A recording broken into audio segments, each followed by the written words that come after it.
Cirebon juga tidak kepala dulu, pantat dulu.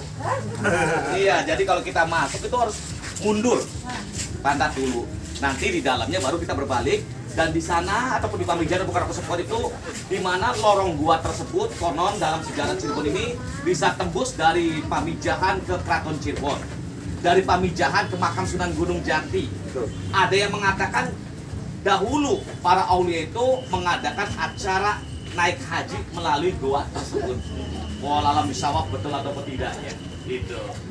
Dan alhamdulillah rombongan dari Tasik ini kita pada saat bulan Zulhijjah, sekarang ini udah masuk bulan Zulhijjah, alhamdulillah bisa datang ke Keraton Kasepuhan dalam rangka ziarah wali. Sebetulnya kalau kita ziarah wali jangan ke makan dulu, ke keraton dulu, baru dari keraton sholat, baru ke makam Sunan Gunung Jati. Banyak orang yang tidak paham sebetulnya di sini. Itu yang abdolnya sebetulnya. Tapi yang penting kita niatnya sebetulnya. Ya. Mohon izin kepada Bapak Ketua Rombongan, saya akan memulai rombongan kita ini untuk diberikan penjelasan sejarah singkat Keraton Kasepuhan ini. Yang pertama-tama saya ucapkan Bismillahirrahmanirrahim. Assalamualaikum warahmatullahi wabarakatuh. Waalaikumsalam. Selamat datang kepada rombongan jamaah Majelis Taklim dari Tasik yang terhormat di sini, di mana kami akan membantu rombongan Bapak Ibu jalan-jalan sekitar area Keraton Kasepuhan Cirebon ini supaya lebih akrab kepada pemandu dan kepada para pengunjung juga. Izinkan saya dulu memperkenalkan diri, nama saya Aji, yang akan didampingi oleh adik saya sendiri, ini bernama Mas Rian. Assalamualaikum. Waalaikumsalam. Kebetulan adik saya ini bisa meneruskan dari saya juga nantinya ini.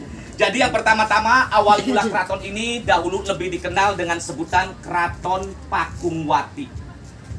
Keraton Pakungwati ini didirikan pada tahun 1430 Masehi oleh salah satu putra Pajajaran yang bernama Pangeran Walang Sungsang, atau yang lebih dikenal dengan sebutan Pangeran Cakrabuana.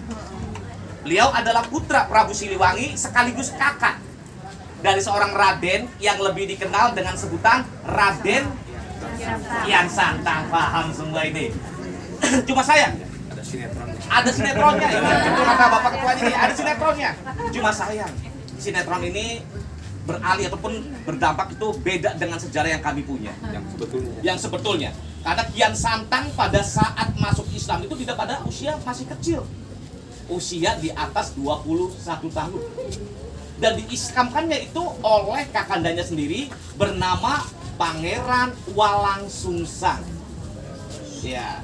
Di mana pada tahun 1479 Keraton Pakungwati ini diserahkan kepada keponakannya yang bergelar dengan sebutan Syarif Hidayatullah, atau yang lebih dikenal dengan namanya Sunan Gunung Jati. Barulah Keraton Pakungwati ini diperintah Sunan Gunung Jati tahun 1479 hingga tahun 1529. Sayang, di generasi kelima dari Sunan Gunung Jati, Keraton Pakungwati ini beralih nama menjadi Keraton Kasepuhan. Sepuh yang artinya tua karena adanya satu keraton baru yang lebih dikenal dengan namanya Keraton Kanoman. Kanoman artinya anom dan Kasepuhan artinya sepuh yang dituakan. Alhamdulillah, kita sekarang ini berada di komplek bagian depan Keraton Kasepuhan. Bangunan depan keraton ini dikenal dengan sebutan Kompleks Siti Inggil.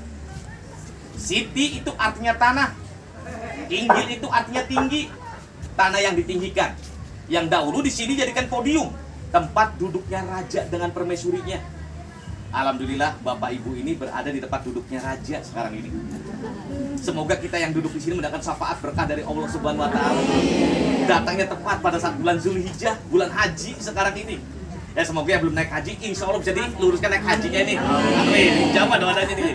Raja duduk di sini sambil menghadap alun-alunnya, sambil menonton satu pagelaran latihan peperangan yang dilaksanakan pada hari Sabtu yang lebih dikenal dengan sebutan Sabtonan. Iya. Kenapa Pak Sabtonan? Karena latihan peperangan ini dilaksanakan pada hari Sabtu saja. Lalu di samping alun-alun pun ada masjidnya. Usahakan nanti kita sholat pada masjid di situ, Bu, Bapak Ibu ya. Masjid itu yang lebih dikenal dengan sebutan Masjid Agung Sang Cipta Rasa. Masjid ini yang dibangun oleh Sunan Gunung Jati dengan arsiteknya yang bernama Sunan Kalijaga. Ada tradisi yang sangat unik di masjid tersebut yang lebih dikenal tradisi itu dengan sebutan tradisi Ajan Pitu. Apa Pak Ajan Pitu itu? Mungkin pertanyaan kita ini yang belum tahu. Azan ini yang dikumandangkan 7 orang serentak bersamaan ketika umat Islam akan melaksanakan sholat Jumat berjamaah. Lalu khotbahnya di Cirebon tidak menggunakan bahasa Indonesia, yaitu hanyalah menggunakan bahasa Arab.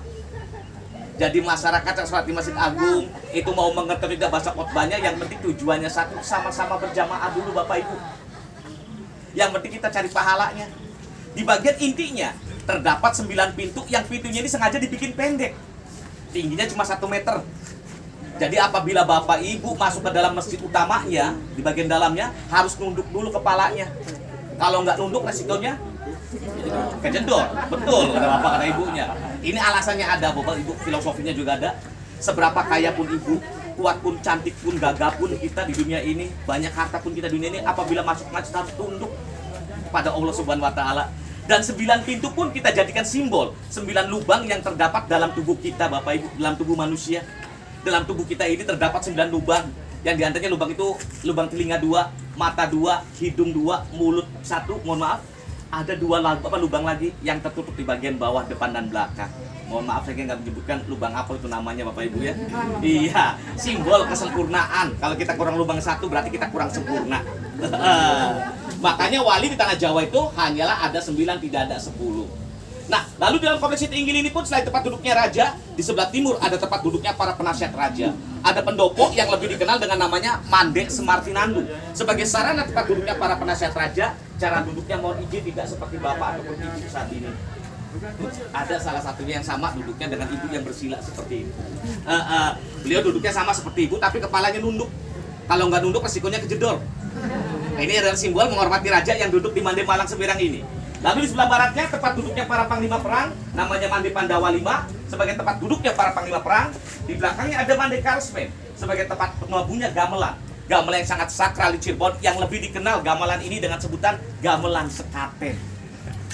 Insya Allah Ibu, gamelan ini akan dibunyikan minggu depan Bapak, pada saat tanggal 10 Zulhijjah.